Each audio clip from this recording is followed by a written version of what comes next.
Si on revient au thème du féminisme, par exemple, tu côtoies des femmes féministes, tu l'as mentionné.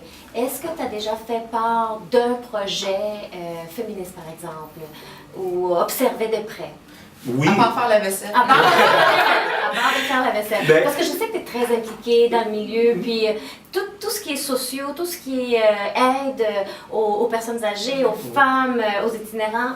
Je collabore beaucoup avec un centre qui s'appelle La Dauphinelle.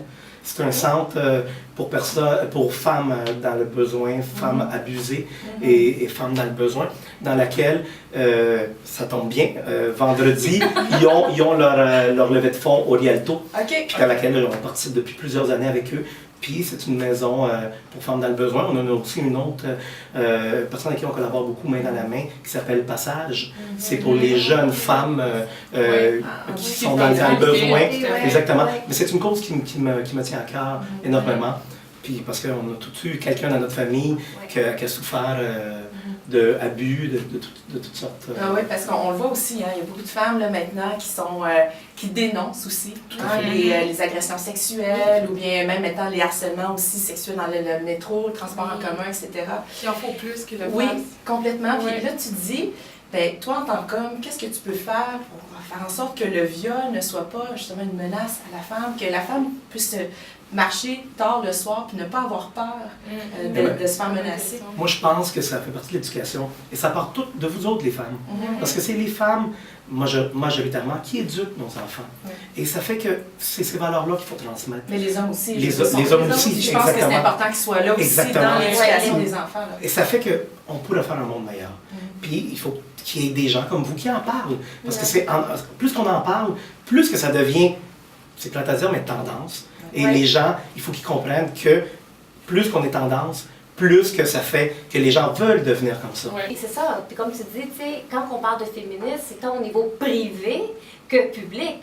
Et depuis le début, tu nous donnes des exemples merveilleux, hein? Soit chez lui ou au milieu de l'emploi. Alors, vraiment... Mais ça, c'est grâce à des femmes comme vous qui croient à la cause et qu'ils font le message. On veut plus d'hommes comme toi aussi.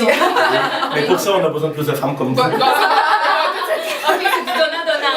Oui, parce que si personne réclame leurs droits, c'est là le problème. J'aurais envie de te poser, peut-être qu'on l'a abordé rapidement, mais tu sais, nos jeunes hommes, tu sais, là, on va dire nos millennials. Eux autres, parce que dans la communauté latine, je ne sais pas s'ils ont des modèles, mais peut-être qu'ils ne les voient pas. C'est la même chose par rapport à la communauté haïtienne. Nos jeunes hommes là, qui ont 15, 17, 22 ans, ce serait le fun qu'ils voient un gars comme toi, beau garçon, super bien habillé, père de famille, marié, et qui s'affirme. Un package deal, comme on dit en anglicisme.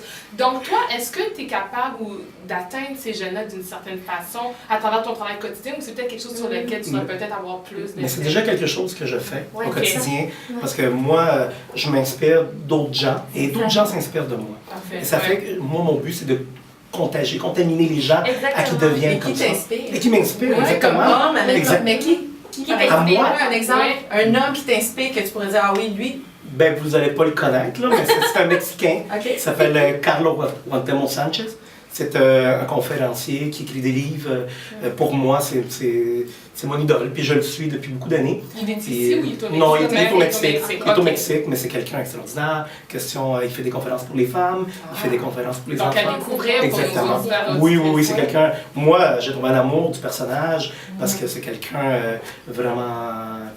qui me connecte. Qui gagne à être connu aussi. Puis c'est bien, tu sais, l'influence de l'un et de l'autre. C'est comme une roche que tu lances à l'eau, puis là, ça fait des cercles, des cercles, des cercles, puis ça s'agrandit. Puis je pense que c'est juste le passage de ces valeurs-là, de ces transitions-là. Moi, je crois en quelque chose d'important, c'est qu'on est ici, sur la Terre, pour un but. Pour un but. Fait le but, c'est le réussir. Moi, mon but, c'est d'inspirer les plus jeunes et même les plus vieux à devenir meilleurs. Et si on est capable de le faire en faisant des entrevues comme celle-là, on va le réussir. J'ai des frissons, moi aussi. Mais d'ailleurs, c'est pour ça que je vous vous ai proposé Ruben parce que dans la communauté latine, Ruben, c'est une personne qu'on aime beaucoup, qu'on apprécie énormément, justement parce qu'il est très impliqué dans toutes sortes de projets. Fait que je savais qu'en allant ici à WEPA, nous sommes là, on allait être... Puis moi, je dis jamais non. Pourquoi? Parce que moi, toute plateforme sert pour passer mon message. Je pense que tu l'as passé. Exactement, c'est ça mon but. Merci. Merci beaucoup. Merci beaucoup. Et on peut dire ensemble, WEPA!